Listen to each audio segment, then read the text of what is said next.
Okay. Hello, class. My name is Lisa Pompa, and my presentation will be on rape and implications. Before I get started, I'm going to go over a little bit on vocabulary. Throughout my presentation, I will go back and forth from rape and experience. So if you hear me say experience, and I'm talking about rape, and as well as victims, I will go between victims and survivors and individuals. So they all initially are gonna be used interchangeably. And let's get started. So we're gonna start with definition. Under the federal law, this definition is gender neutral, and there's no real clear definition or indications on the types of penetration that would classify a rape. Since it is on a broader offense of aggravated sexual abuse, I'm going to also define aggravated sexual abuse, which initially it means includes using force or threats to induce sexual acts. This can be using someone that is unconscious or vulnerable for the use of sexual purposes. And for the state level, the definitions do vary. It can be defined as rape, sexual assault, and sexual misconduct. Some states have expanded definitions to include anal and oral penetration, while others focus more on consent. So there's still, it's very unclear on the exact definition of what will define rape. Specifically for the California Penal Code, I'm gonna go over it very briefly. It's broadly, it would be incapable of giving consent, using force, prevented from resisting, such as being intoxicated, and of course being unconscious. Under the California Penal Code, we also have 262, which this is when the spouse is the perpetrator. Some of the flaws when it comes to defining rape is within these definitions, they don't really acknowledge male survivors, which kind of takes part of also building the stereotypes on males and rape too. So yeah, there's a lot of implications when it comes to defining rape. Moving towards rape stats implications, we're going to start with underreporting rapes. When there's a huge underreporting of cases, it then creates a false understanding of the crime rape. And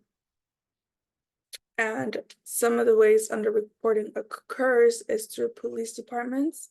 So the police department may label cases as unfounded or without proper investigations, and in general downgrade the offense. And police departments also failed to report victim complaints. And in a study, this was found in police departments in Baltimore, New Orleans, and Philadelphia, which just indicates that it can be a phenomenon occurring in police departments. There's also the undercounting of rape cases, and this can occur with re-victimization. So victims do endure aggressive interrogations and often aren't believed.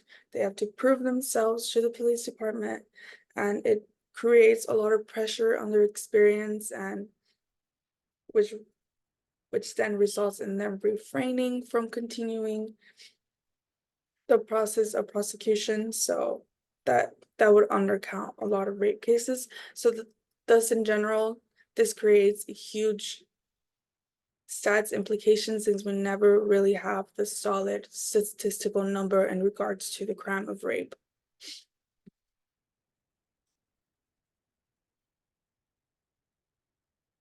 Moving towards rape victims, and I'm gonna go more into depth of re-victimization, which is secondary victimization.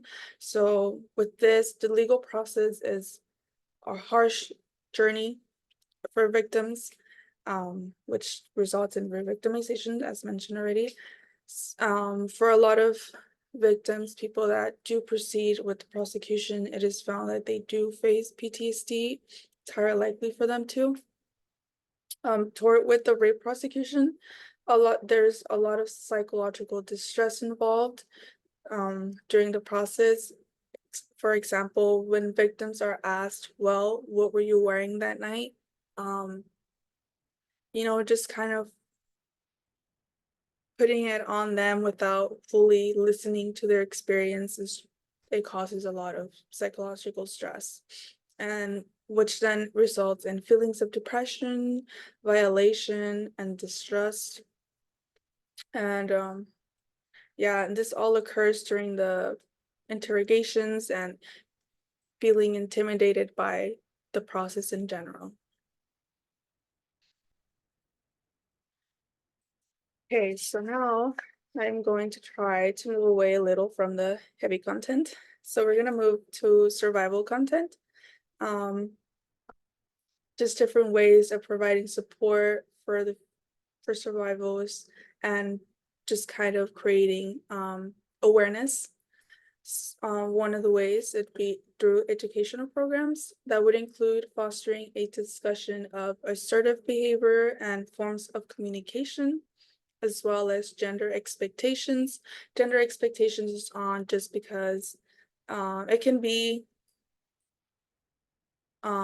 can happen where you don't really know what's the usual for a man to act towards a woman and vice versa.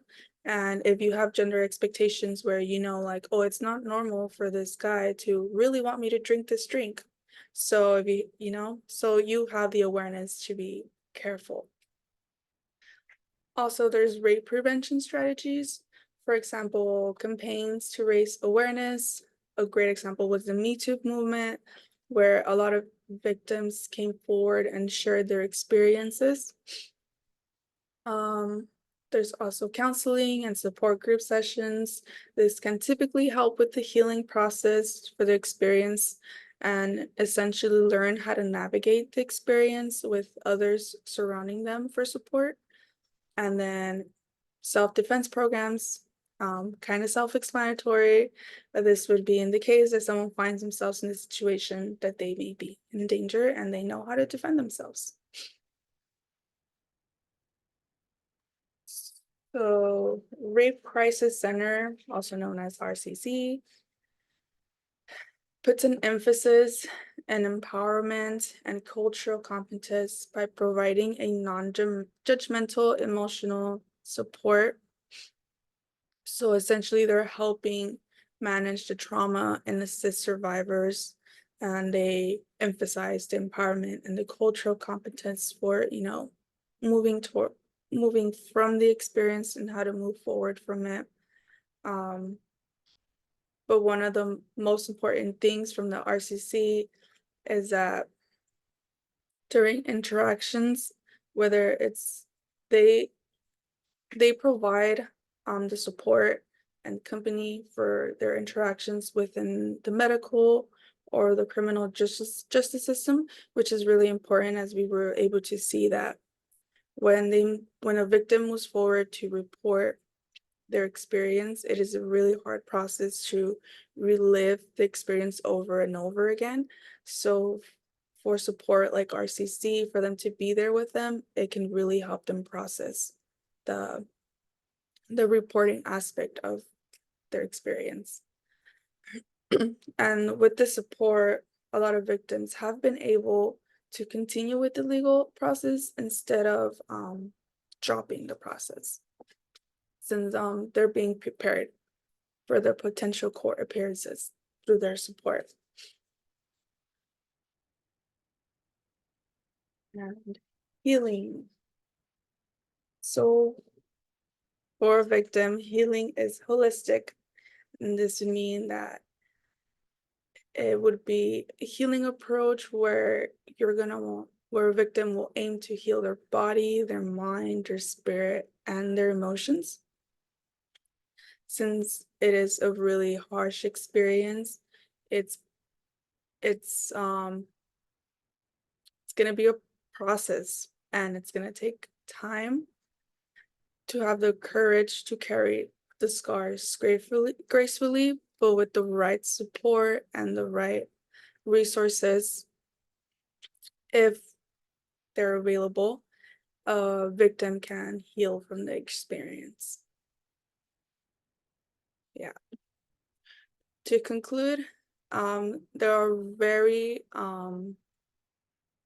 lack of accurate stats when it comes to reporting rape, and with this there's a lack of understanding the victim as well, so there's a high need of building more stats on the crime of rape so we can better aid the victims and survivors. Thank you.